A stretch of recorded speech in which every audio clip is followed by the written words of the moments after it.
so kind, staring out into space, asking God to hear my case, trying to think of all things past. How long will my memory last? The purple angel, purple angel, purple angel, you're next to me. Well, hello, everyone, and welcome to Alzheimer Speaks Radio. I'm Lori LeBay, the host and founder of Alzheimer Speaks. And we have a great show today. We're going to be talking about CNAs and kind of what their inside skinny is to dementia care. And before we get into our topic, though, we always get new listeners, and they always want to know who the heck is Alzheimer Speaks and what are you doing? Well, bottom line, my mom had dementia for 30 years, and that was a huge shift for me. I changed careers and decided I wanted to be an activist and an advocate for the disease and bring things to life in new venues, one of them being a radio talk show where we talk with everybody, people who have dementia, family and friends, businesses, researchers, musicians, movie directors, advocates, you name it. We want to have the conversation because we know it takes all of us in this field. And so bottom line, Alzheimer Speaks is just an advocacy-based company that provides multiple platforms to shift our dementia care from crisis to comfort around the world.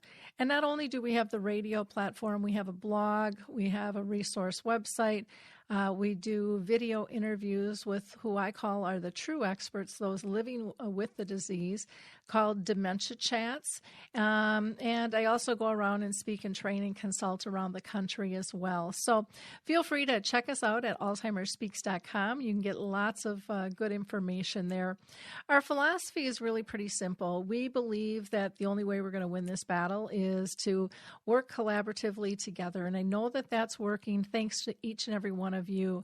You see your likes, your clicks, your shares with your Facebook friends, your Pinterest peeps, your LinkedIn colleagues, your Twitter tribe.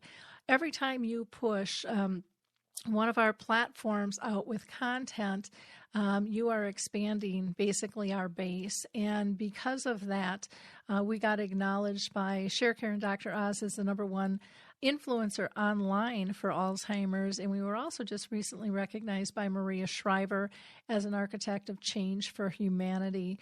And I truly believe that when we can raise everyone's voice and get them the information they need, the easier it is for people to grab onto it and when they decide the time is right. Because there's a lot of people in our spheres dealing with dementia.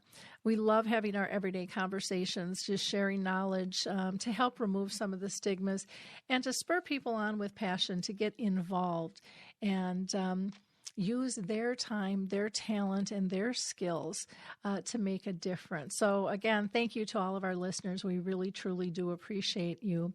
I want to give a shout out to the Alzheimer's Research and Prevention Foundation in Arizona.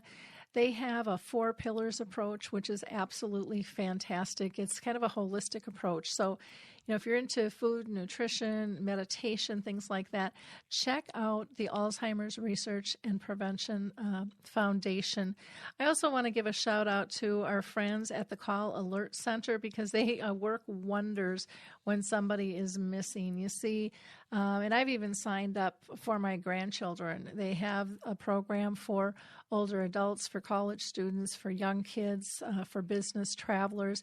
In case somebody would go missing, you can actually set up a digital file that is all set to push out and work in conjunction with the police to find a loved one. And it's very inexpensive, and it's just it's a nice little safety blanket to have because we never know when a situation like that might arise. I also, before I introduce our guest, want to just mention, if you haven't heard, we're really excited. We are doing a dementia-friendly symposium and cruise this fall on Holland America, and we're going to be gone for 7 days in the Eastern Caribbean. And we have 4 people with us that will be speaking that actually have dementia: Harry Urban, Michael Ellenbogen, Lori Shearer, and Mary Reed, along with Cindy Lazinski, who is a founder of a dementia-friendly community in northern Colorado. And we also are lucky enough to have Becky Watson join us, who is a music therapist. And then our travel agent is an RN on top of it. And she's just been fabulous to deal with, Kathy Schoaf. So you can just, again, go to alzheimerspeaks.com. There's a flyer you can print out. You can click, actually, and get more information regarding programming. You do have to book your cabin through Kathy in order to be part of the symposium. So, you don't want to go someplace else. She'll be able to handle everything for you there. So with no further ado here, let's go ahead and introduce our guest today. We are going to be talking with Corey Rotella, and she began her work in long-term care in 2008. So almost 10 years ago, and she started as a caregiver on a memory care unit. And she tells me that this whole position in the memory care literally changed her life. She's a member of the Alzheimer's Association and a co-author of both a book and a blog called The CNN Edge, A Voice from the Trenches of Long-Term Care. She was honored to be the keynote speaker alongside her co-authors at the 2016 Pioneer Network Convention. And if you're not familiar with the Pioneer Network Connection, just Google them. They're a fantastic organization. In her free time, Corey likes to paint, write, and she volunteers at a behavioral health center. So welcome, Corey. How are you today? I'm doing well. Thank you for having me. Well, I'm excited to have you because we don't hear the voice of CNAs very often. And I think you guys play such a critical role. But before we get started, can you tell people, what does CNA stand for? Because a lot of people in our audience might not know that. It stands for Certified Nursing Assistant. Okay, thank you. And again, I think it's critical to hear your voice because you are in direct contact with people with dementia and who are aging, all the time. And I know not all companies communicate as well as what I'd like to see. And I don't know if that's what you have found, but we're going to find that out through our conversation here. But before we start on our talking points, can you just let our audience know if you have been personally touched with your own family and friends by dementia? Actually, it's interesting. Right now, my grandmother, who just turned 90, and she and I have been exceptionally close my entire life. She's always been my go-to person. Mm-hmm. And since I was a little girl, and she's got dementia, and it's such a different experience for me. And it comes with a fair amount of guilt because I've been doing this for so long. But what I never considered is I have a whole lifetime of memories, and it's a complete redefining of the role. Mm-hmm. Because my first instinct when anything arises in my personal life or anything I want to share that's exciting is I got to call Graham. Mm-hmm. But it's a different role now. It's the lifetime of memories that I can't seem to detach from. And so it's given me a new depth of understanding for family members that are living with loved ones who are living with this disease. It's something I didn't consider, and I don't know why I didn't, but I didn't consider until it's affected me personally. And it's a whole different world than caring for people in the facilities or on the job than it is. It's hard. It's much, much harder. Yeah, and you're not the first person who has said that. It's like, my gosh, I've worked in this industry, it seems like forever, and now I have a whole different viewpoint of what it's like. I had one nursing home administrator sit in on one of my presentations, and he just broke down in crocodile tears. And he's like, I am so sorry. He's like, this just hit me like a load of bricks. He's like, everything I've told people is wrong. And he's like, I thought it was right at the time. But he's like, sitting on this side with my dad now with it, I would do things so differently. And I think that perception can really be an eye-opener. And it's not that everything we say is wrong, but we know we could have maybe said it in a different fashion, maybe been a little bit more patient or a little more compassionate, knowing what it feels like sitting on that other side of the desk when you're actually involved with a family member. Yeah, it's absolutely true. And, I would get frustrated with family members sometimes because I would think, why don't they come here more regularly? Mm-hmm. I love their mom, aunt, son. I love this person, and they're so sad because they don't see. It never stopped. I never stopped to consider how hard it is for them, Mm-hmm. because it's like grieving the person you've known your entire life while trying to get to know the person that they are becoming through walking with this disease. Mm-hmm. And so I find that depth has my personal experience. It's increasing my empathy. It's increasing my empathy and giving me more knowledge for what it's just not an avenue that I had considered previous to my own personal experience. Mm-hmm.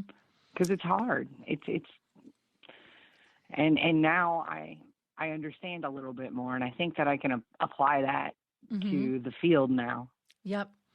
Wonderful. Why don't you tell our audience, why you feel it's important for CNAs and those in memory care units to have good work ethics and help raise that level of expectation? How do you go about doing that? Well, I have found that, and in variety of areas in this field that I've worked, that there's very little guidance.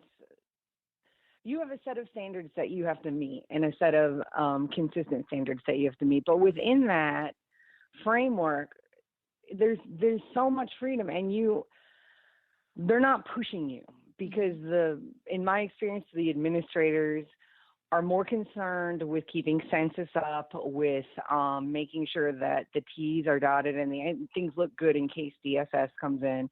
But outside of that, they really don't have a wealth of practical knowledge of dementia or Alzheimer's in the past facilities that I've worked in. And so they don't expect much. They expect you to come in and they expect you to leave, and they expect, documentation. But outside of that, the turnover is so high that the expectations are quite low for caregivers. And I think that is something that's sad, but it's something that I've seen time and time again. And the only way I know to change that is to come up with my own set of ideals and to excel. I see the people within my care. Mm-hmm. I don't see them as somebody that's filling a bed or somebody that's paying rent or somebody. I don't see them as what stage of the disease they're in. I see them as who they are. And because of that, there's a unique relationship between the caregiver and the resident. We know them. We know them better than their nurses, better than their doctors, because we're there with them during the most vulnerable moments. So I feel like because of that, we have an obligation to them. And that obligation is both deeper than the requirements of the job and more profound if we allow it to be. And I think that it's up to us to develop that, because that's not something that's going to be on your job performance. Mm-hmm. That's not going to be something that, you could just see as a met standard. And I've learned that from working with seasoned caregivers, that's something that we have to kind of do on our own. And so I might be all over the place with that answer, but I'm trying to express it in the best way I can. It's so hard to explain. But I think that it's up to us to develop our own work ethic, because quite frankly, I think the ones that are set by state and by individual facilities are lacking. I think that we can do better. Yeah, I agree, and but it's hard nowadays with the workforce, because we've got such a shortage, and we've got such a diversity There can be some communication gaps as well, and just work ethic standards from culture to culture can be so varied as well. How do you promote staff taking on that responsibility? I just see, and I'm going to go outside the box of even healthcare, but I don't see, and maybe I'm not looking deep enough, but I just don't see people care that much anymore about going above and beyond what they have to get their paycheck. Yeah, I agree. And it's in my mind, I think it's a marathon. It's not something that is going to happen overnight or easily.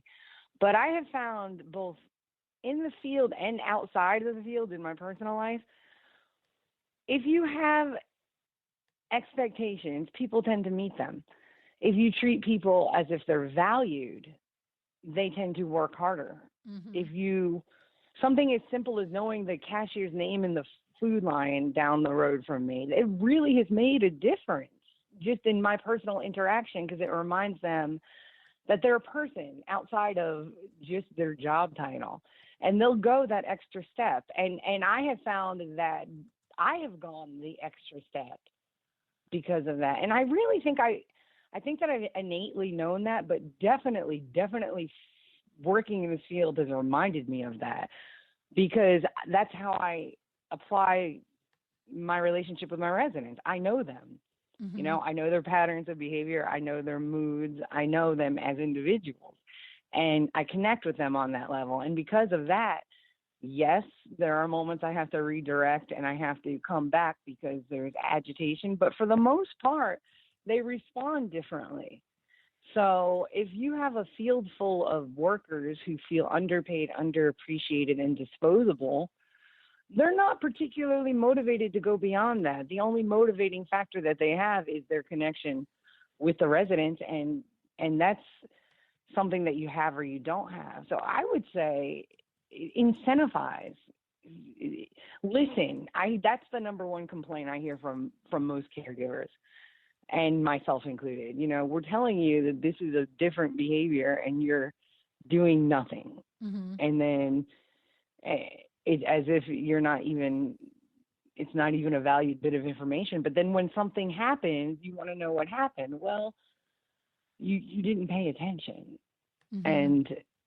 And after a while, on our end, people stop being as observant and stop bothering to note everything all the time because they feel it goes unheard, and they have a bunch of other residents, so they cut that corner, and then it's just a spiral that it's a cycle that leads to nowhere good. And I think that there's accountability on every end, and simple things like active listening could change that. Mm-hmm. Yeah, I just one of the frustrating things that I find is, like you said, just having an employee be appreciated, and we always think that has to come from the top down, and ideally that's where we'd like it to start, and for the top down to really lead by example. But that's not always the case, and we can't.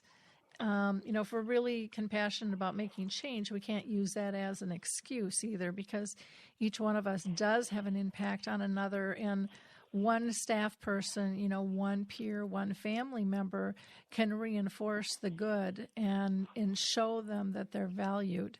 And that can make a difference. I mean, I see it all the time. One of the situations I hear so often when I travel the country, and I'll use activity coordinators, for example, because they're so entrenched with their residents and their families, and they may not be happy with their position, but they say all the time, "Oh, I can't leave my people. I can't leave my people," because they're getting fed from their residents. But we need to go deeper, with that. I totally agree with your insights on that.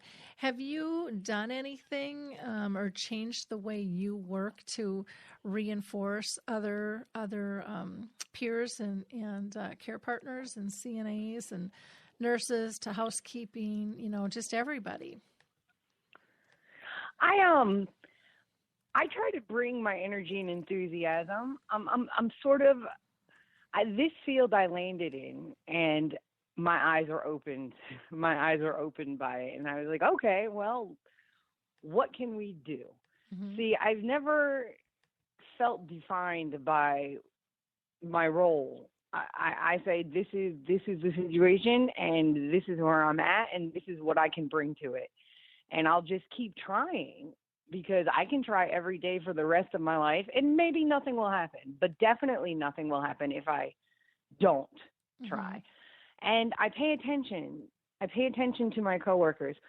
I had the lady that trained me, and she's amazing, and she had been in the building, that particular facility, through 3 different name changes and through 3 different owners and countless administrators. And she, like your activity director, she was like, I can't leave my people. Mm-hmm.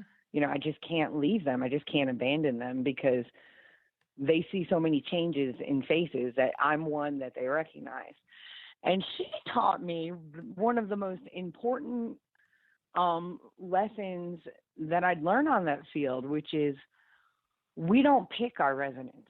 You don't pick the easy and the nice, and then you meet them where they're at. Mm-hmm. And whatever their past is, and whatever, behaviors they may exhibit, you meet them where they're at. And that is the nature of what we do, and I thought, wow, there's a world of people that would have overlooked this woman or dismissed her.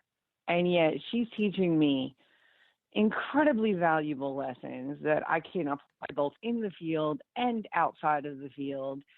And it's been an eye-opening experience, in that you never know who your teacher is going to be.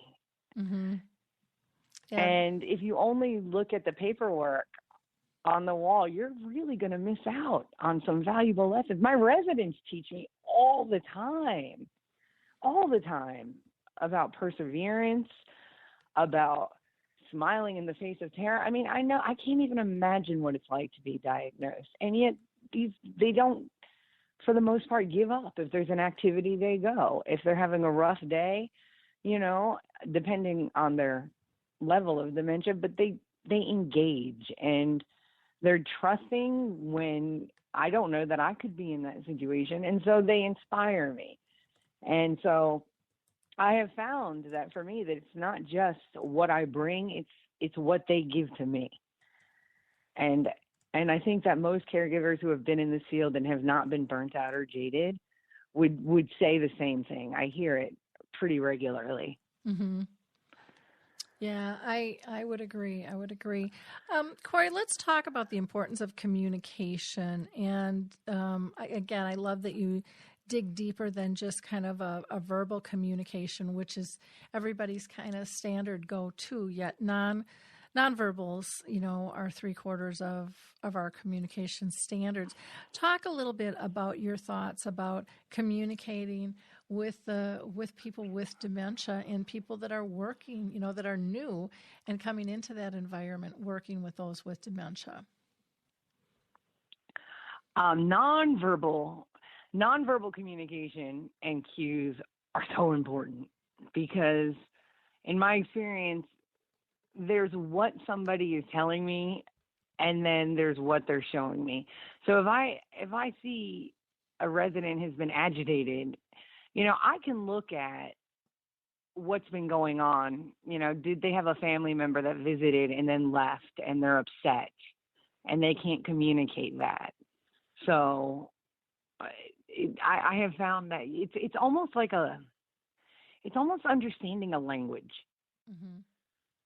And it's funny because it's become second nature to me, but I had to learn it. And I think that you can look at you can learn about using your gesturing and not coming from behind and all of the things that they teach us that is common sense, but they don't teach us is look at what's gone on throughout the entire day, and you'll find the clues to what your resident is trying to say. And listen, active listening. If they're upset about something, and they're and like, say it's because they want a soda and they can't have sugar or something, that it's not usually about the soda. Mm-hmm. It's about something else. And if you just sit there and let them say, they will eventually get to expressing what's really upsetting them in one way or another. And then sometimes they just want to be heard or seen. And also, communicating the number one skill in communicating with a resident is knowing that person. I can work in any facility, but until I know the resident in my care, I'm not going to be very effective. They have patterns, and once you learn them, you know when they're off, and you know when they're upset, and so I find that they communicate more with more ability when they feel safe and comfortable. And communicating with coworkers, I find that people talk at each other too much in this field.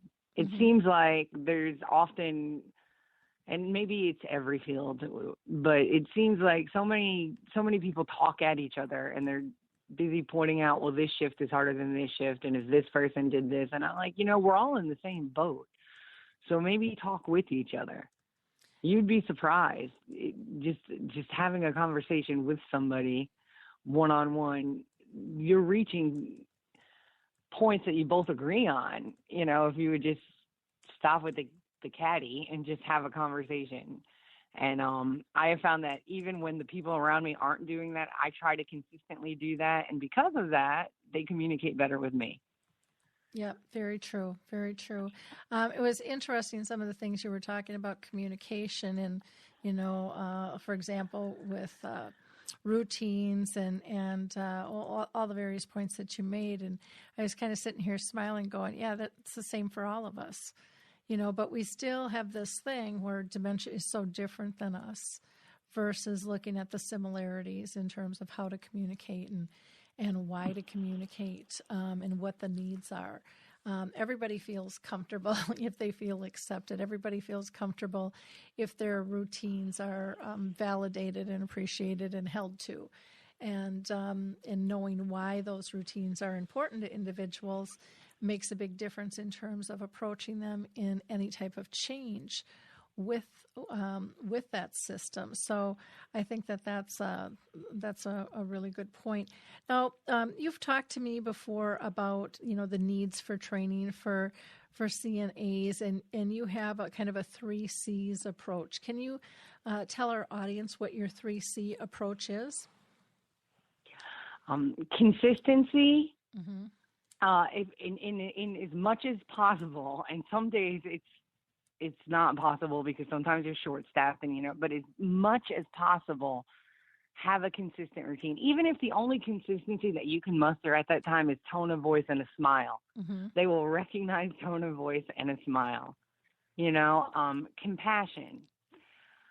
I feel that, okay, I watch training videos, right? They do the same training videos just about, or some version of the same training videos. And I always kind of chuckle to myself because I think, what world do they think that this is? I would love a world where all my residents in dementia could sit down in a circle and sing, and everybody is calm and we are able to work in that perfect world. But it is not always the case. So what do you do when you go into a long-term care system and you're short-staffed and you can't find a towel and your residents are acting up? What do you do then? I think that for me, I would like to see a video where it's really like for them, yeah. and where it doesn't always go smooth. Yep. It doesn't.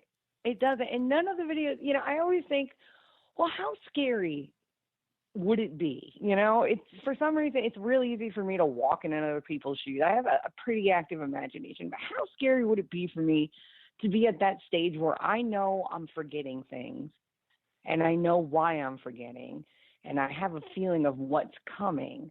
and yet I feel like I'm losing control. So I'm trying to grab onto the control. Like these are deep, impactful, emotional situations that are going on within them. And without having that awareness, okay, well, she doesn't want to put on a brief because she feels like she's losing control of everything in her life right now. And this one thing she can hold on to.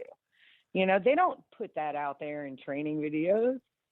They say ask 3 times and then move on, but they don't talk about nearly enough of walking in their shoes. Mm-hmm. And that can be true. I have found that useful walking in the administrator's shoes. What are they working on? They have 87 different bunches of paperwork and everyone's complaining. So I imagine it's hard for them too. Or a first shift person. I've worked first shift too. They know they're short staffed and they have to pull a double just to make ends meet. Everyone has a story. Mm-hmm. And if you could just hold on to that when everything seems crazy, it just breeds a little more compassion mm-hmm. and empathy. So that's my consistency, compassion, and then calmness. Mm-hmm. And I do that with varying degrees of success because sometimes, you got 4 call bells ringing. You have an accident that just happened. You have another CNA who needs your help desperately. Your boss is missing. You don't know where she is. And you just only have 2 hands and 2 legs. And you learn how to instantly prioritize to the best of your ability on the spot. And if anxiety and nerves and panic, it's a snowball effect. Mm-hmm. And if you let that grab the wheel, something's going to get missed. So if I have found it, there have been times when I ducked into a linen closet just to catch my breath and say, okay, you can only do one thing at a time. That's just how time works, Corey. So pick the first thing and then go from there. So if you can find that serenity within just to tackle each task as it comes, no matter what's going on around you, your calmness, it tends to, if you're panicky, your residents feel it. What they lack in mental acuity, they pick up an emotional acuity.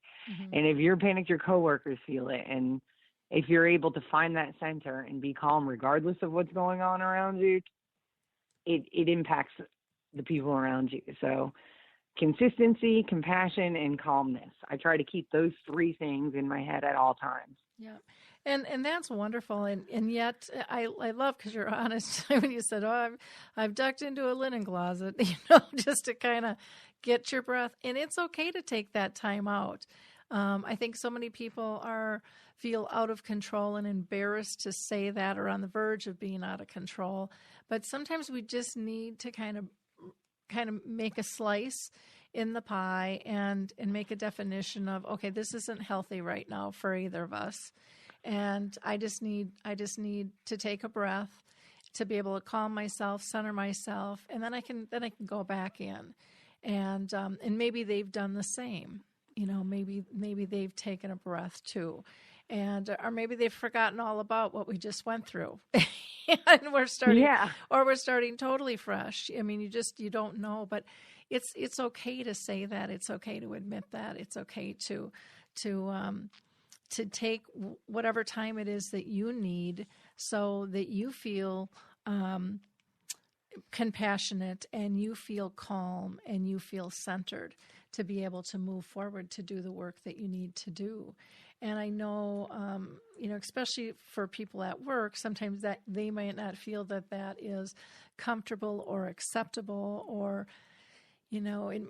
people may look at it as a sign of weakness. And I think that that's something that healthy companies look at in a positive fashion. It's not like you're sneaking off to take a cigarette or, sip a pop or, chat with a friend.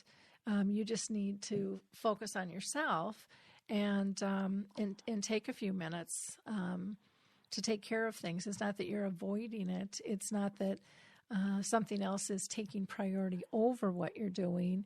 It's just part of the process. And right. And I think sometimes we don't teach that, reality, this is part of the process. It's not always going to go smooth. Life doesn't always go smooth and so don't expect it to change because dementia has entered the picture. But sometimes I think the expectations go up for things to be perfect, for things to be smooth, for there to be a process when illness enters. And that, realistically, that's just another complication in life. And so if we can get to the state of, okay, it wasn't perfect before, I really shouldn't have that expectation now. All we're trying to do is be as good as we can in the moment that we have.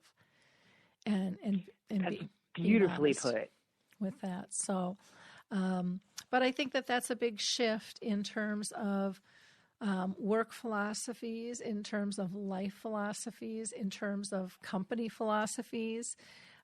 Many say that, but they don't walk the talk, or they don't allow their employees to walk the talk. The reins get pulled in because the budgets are tight and, there's whatever is going on, or there's been a big turnover with staff, which, both are heavy burdens for companies nowadays.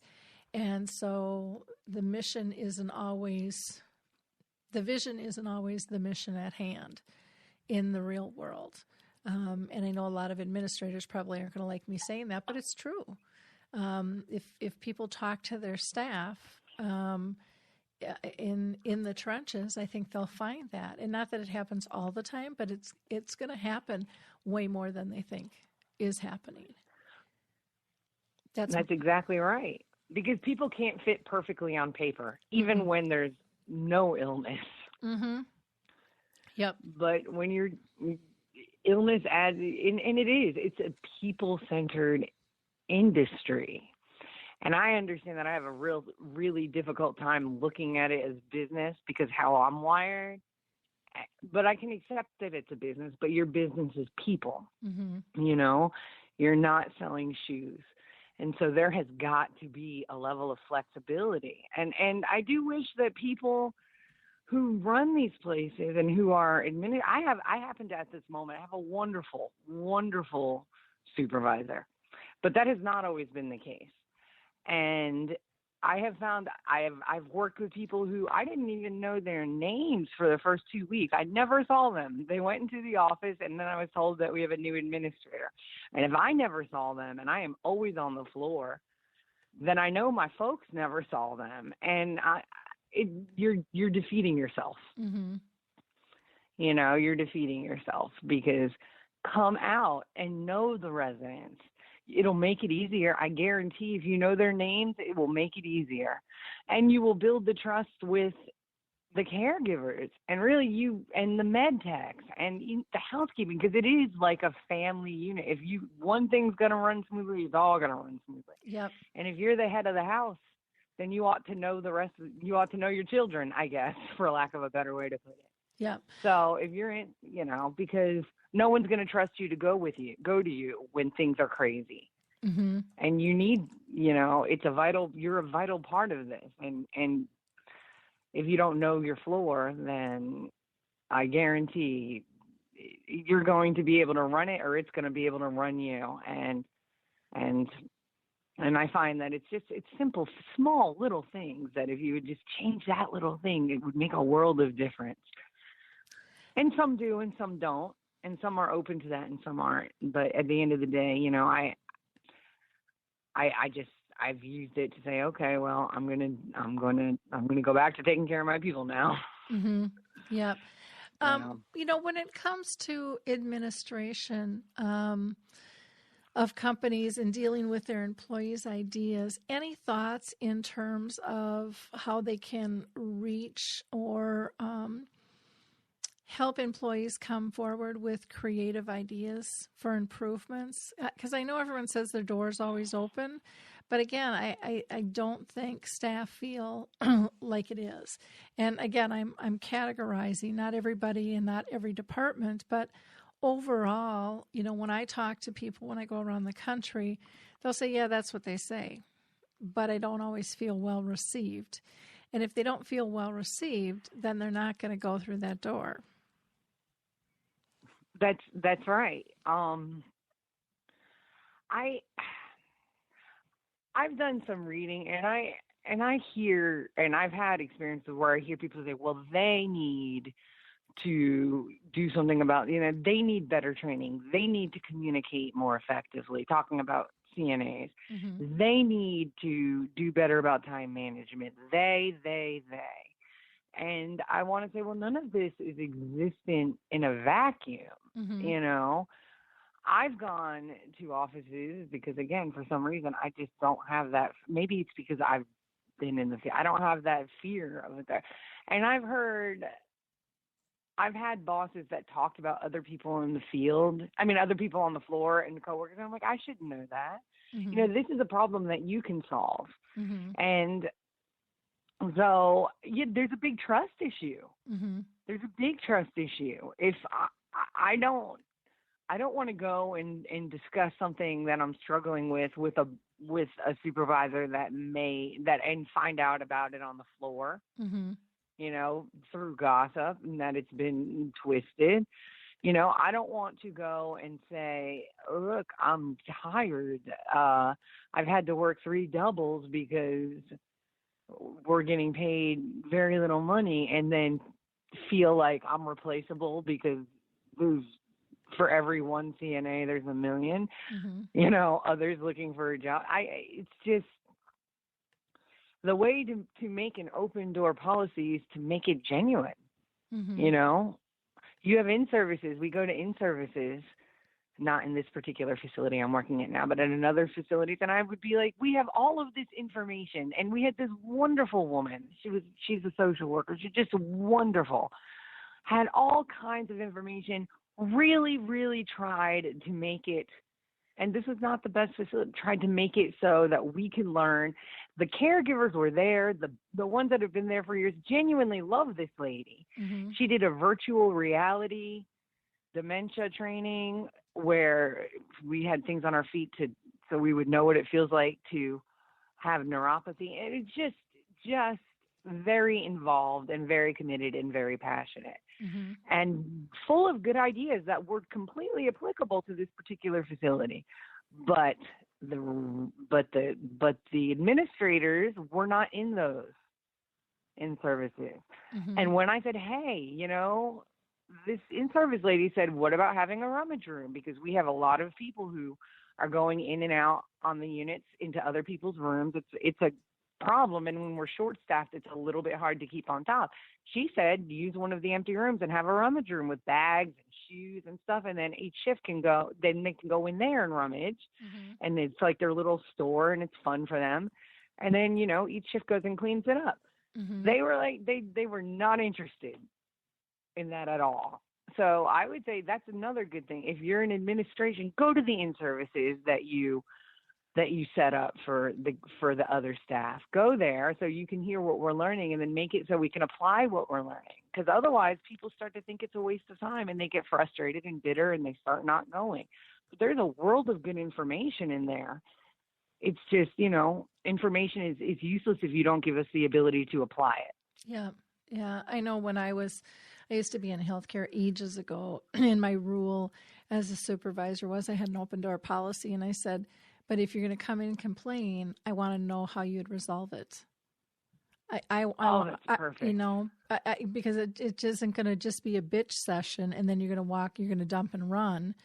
We're all part of the problem, so we all have to fix it, and it takes all of our ideas. And I'm not promising that I can implement it, but I want to hear, what it is and how you. And most of the time, we were able to implement it, but there has to be a trust factor between the supervisor and their staff and their superiors that is going to allow people to make mistakes, because it's a good idea to try. It's better to try than not to try. And, in this day of Sue Happy society, we've lost a little bit of that. And people are worried about more what if it doesn't work, instead of looking at what if it does, or what if it gets us closer to a better product. And my philosophy is make the errors. I mean, you're not going in with the intent of making an error, but nothing we do is perfect. And to me, that's a big falsehood. And that's a big trap, and that we need to be fluid and we need to try. And I would personally rather have staff that I trust and honor to do the right thing, to try something new, and to not be afraid to come to me and say, this worked really well, but this part didn't. Or, boy, this tanked, this really backfired, and this is why. And using it as a learning tool so that you can get to the next step. Fantastic products and people in superior jobs, they just didn't happen there. They made a lot of screw ups along the way, but what they did was they learned from them. And I think it's that creativity that differentiates them, that ability to let it flow off their back. But that's not how that's not how we're brought up. We're brought up that failure is bad. And the truth is we all fail every day at multiple things. And some of them we just let roll off our back. Some of them we're just in denial that it didn't work. And other times we just don't even try because of fear of failure. And I think we have to change that mindset and work as a team and be open and be supportive and give people credit for trying to improve lives. Absolutely. I find that I learn more from failures than I ever do from success. Mm-hmm. Because if everything is going exactly right, then what's the point in learning? But if I've hit a bump, I learn that I can get past it. Mm-hmm. I learn how to get back up. You never learn how to get back up if you don't fall. I learn, okay, what do I need to work on? Mm-hmm. And it's a little bit sad. What you said is so spot on. And it is a trap. Mm-hmm. Because there's what appears to be and what actually is. And in the world of what actually is, there is struggle, there is failure, and then you get back up, and then you relearn, and then you learn about yourself, and you learn about life, and you keep moving forward. Mm-hmm. Even if it's slow and with bumps.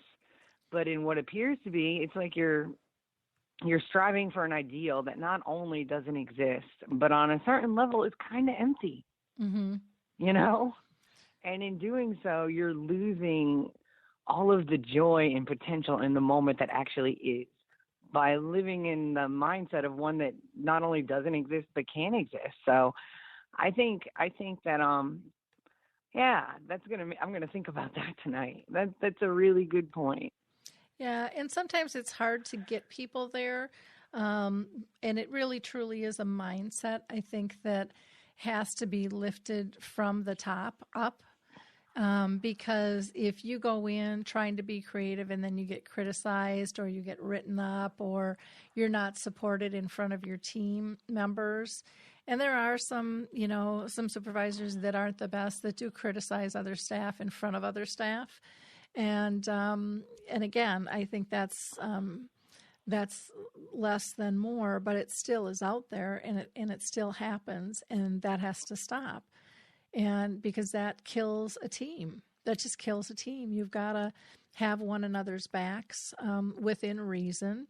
And if no one is getting harmed and it wasn't, malice, we should be excited about trying. We should be having conversations, and we should be open to other people's ideas of how to make it work.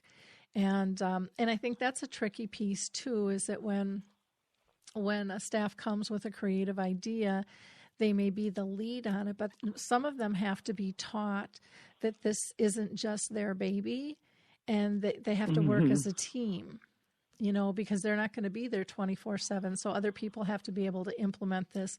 People are going to have different perceptions. They're going to see different things. And if you really want the best possible outcomes, everybody has to be open to that. And that's not a bad thing. That's a really, really good thing that pushes progress through much faster.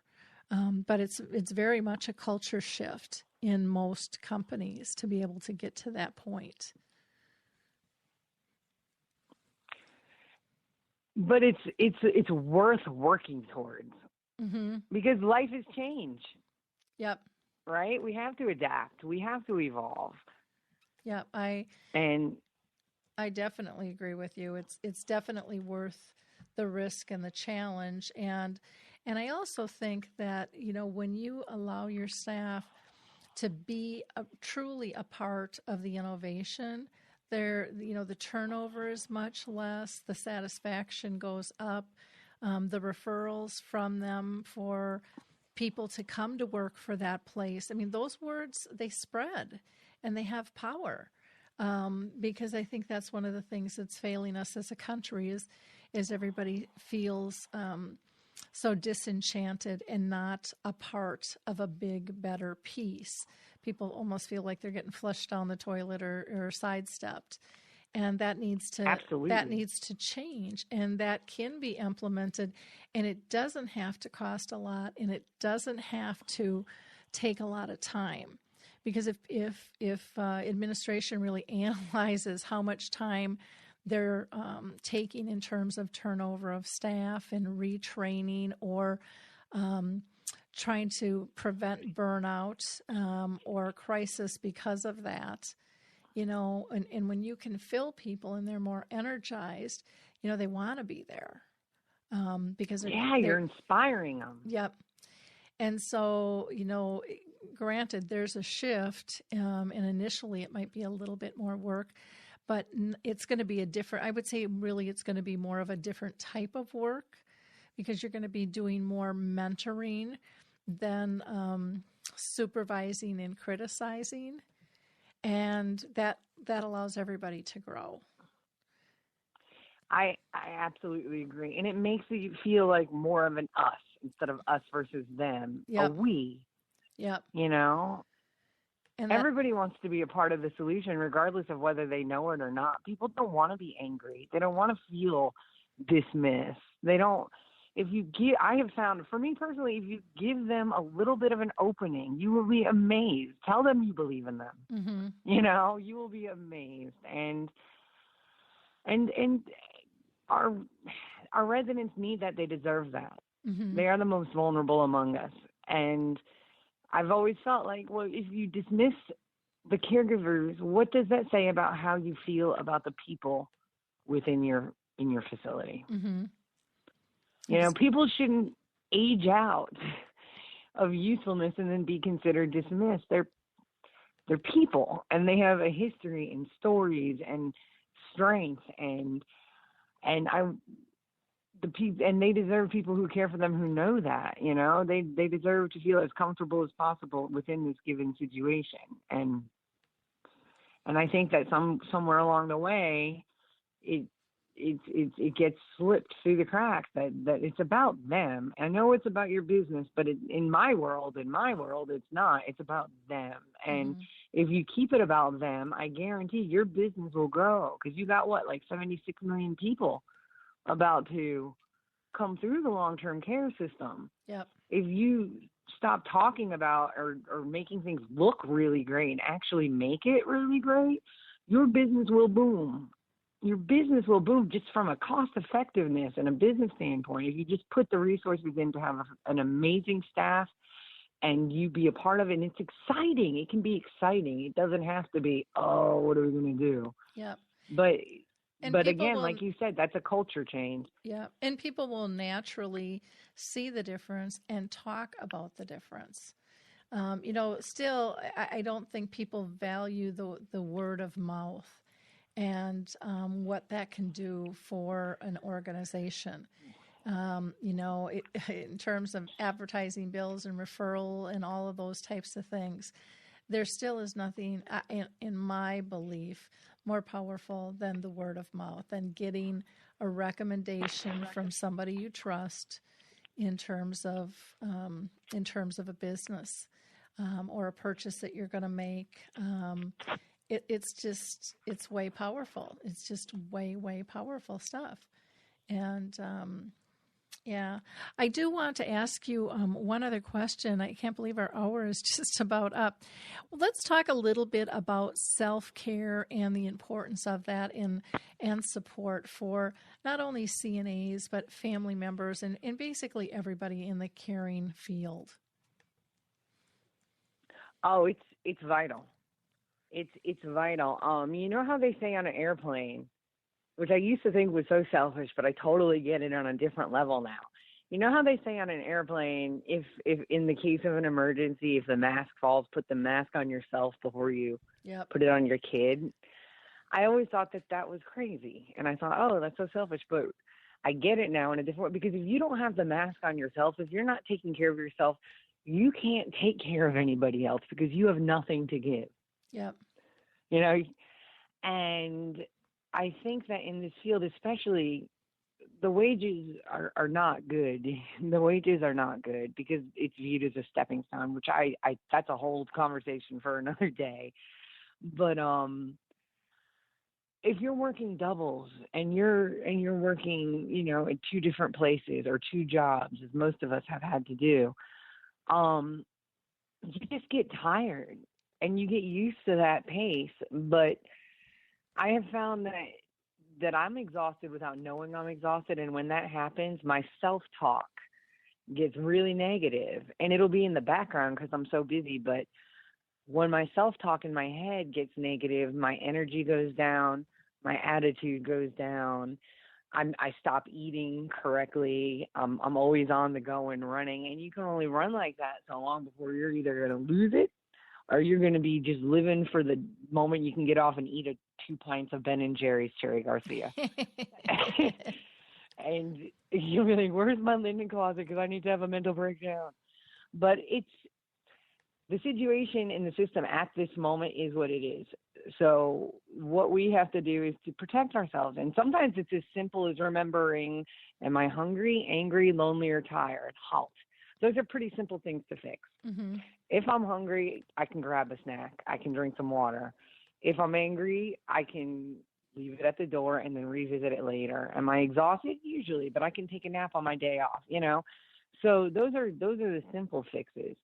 But also we deal with loss, and we deal with everything that we talked about. Sometimes you feel unsupported, and we deal with trying to solve unsolvable problems. And sometimes it can be a very lonely field. Private care was incredibly lonely, even though I had a whole family that I cared about deeply. You know, there were no coworkers, so it's just you, and that leaves a toll. So it's so important to find support. I have found an amazing online community. That's how I wound up writing for CNA Edge. Mm-hmm. But I was like, they don't have any support. They had family support systems, and that's really cool. I love that my town has a network of support groups for family caregivers. But I would like to see more for professional caregivers too, because we get paid, but it definitely leaves a toll. Because you care about these people, and you're walking with them through their hardest part, and it impacts you. Yeah. So self-care, so important.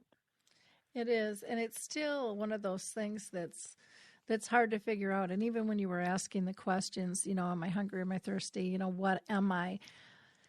Sometimes we get to the point where we don't know what we are anymore because we're just so exhausted. You can't even identify the source of what's going on because you're just so kind of trampled, you know, by everything that is that you've been dealing with, and that's a really bad place to be in. But I hear that from people all the time. It's we need to teach people to self-identify those things earlier on and give them permission and let them know this is a healthy thing. This isn't a weakness thing. This isn't a shameful thing. This you're doing the right thing, not only for you, but for the person that you're carrying. But there's still so much shame and stigma attached to a care partner taking care of themselves. And I think a lot of it is probably self-inflicted. But when I think of where does that come from, it's still a society standard that, you know, if people want to admit it or not, it got there somehow. And it's not just something that is innate, that everybody feels shameful to take care of themselves or feeling forced to push on when they really don't have anything more to give. That came somewhere, and I believe that was a societal standard, and I think it still is in a real unspoken way. People don't have to, you know, say the words, but it's the looks, it's the roll of the eyes, it's the, oh, really? You know, it's those small little things that hit the heart so deeply, and people don't respond to it. They don't really defend themselves because they don't have the energy to do it. They just take it on as another burden. And that's not healthy. No, That's, it's not at all. It's not at all. Now, Corey, for contact information, what would you like people to have for you? Can they call you? Can they email you? I would say email me. I check my emails very regularly. Okay. I've been working third shift. My new job is third shift, which is a whole new world. Also taught me that, because I've always been a first shift worker, and so now this is different, and I have a new level of respect for third shift workers. It's just, I didn't know. So this room is there's a constant learning, constant growth, and I love it. I love what I do. You can reach me at coreyannerotella, Coreyannerotella @gmail.com, or at visionaries76@gmail.com. And I would love to hear from you. I'll answer any questions, and I will get back to you as soon as I get the emails. Well, great. Thank you. And people can go ahead and buy the book on Amazon. And all they have to do is put in the title. And you want to give people the title of the book again, Corey? CNA Edge, a voice from the trenches of long-term care, and the blog is cnaedge.com. Wonderful. We're always looking for feedback and any questions or information and experiences. Great. So we want to hear from you. Great. Well, thank you so much, Corey. It was just a delightful conversation, and I believe our audience will enjoy it thoroughly as well. Thank you. Thank you, Lori. For those of you that I appreciate the opportunity so much. You're welcome. For those of you that are new to the Live and Social Network, you might want to check out Rachel Perrin's What's for Dinner Tonight. Her podcast is only 10 to 15 minutes long, but it's perfect if you are hungry and don't know what the heck to make for dinner. You can also go to Kowalskis.com and find great menu suggestions, and that's KOWALSKIS.com. Also want to remind people we would love to have you join us on our dementia-friendly symposium and cruise to the Eastern Caribbean, November 11th through the 18th. And there you may know Harry Urban, Michael Ellenbogen, Lori Scheer, and Mary Reed. They're all living with dementia, and they will be part of our speaking panel on the cruise, along with Cindy Lazinski, who heads up a dementia-friendly community in northern Colorado, and Becky Watson, who is a music therapist. And, of course, Kathy Schoaf is our travel agent, and she is the one that you need to book through. We're also looking for sponsors, or if people want to donate to help others with dementia be able to attend this cruise because maybe they can't afford it. All funds will go directly towards the cruise and those living with dementia and or their care partners to help support them on the cruise. You can reach out to me at 651-748-4714, or you can go to alzheimersspeaks.com. There's a great big contact us and shoot me an email there. Also, if you go to our initiatives and projects page, you'll see a tab specifically regarding the cruise. There you can find out what the program is and a little bit more about our educators and all the fun that we're going to be having. Our past shows on Alzheimer Speaks Radio are all archived too. I forgot to mention that. And you can listen to those anytime you'd like. So please feel free to do that. I am going to be doing some upcoming previews of the film His Neighbor Phil. May 20th, I'll be at St. Therese Senior Living in Woodbury. And on May 23rd, I'm going to be up in Ellsworth, Wisconsin. Let's see. I think that is it for now. Till next week, have a blessed week, and mothers, have a wonderful and happy Mother's Day. Thanks, everybody. Bye now. Hi, I'm Lori LeBay, and I wanted to tell you about Alzheimer Speaks, which is another great podcast. You see, my own mother lived with dementia for 30 years, and I felt lost. Did you know every 3 seconds someone in the world is being diagnosed with dementia? Odds are it's going to hit your families too. We want to help you connect to services, products, tools, research, and stories so you can be prepared. Please subscribe to Alzheimer Speaks on your favorite podcast platform.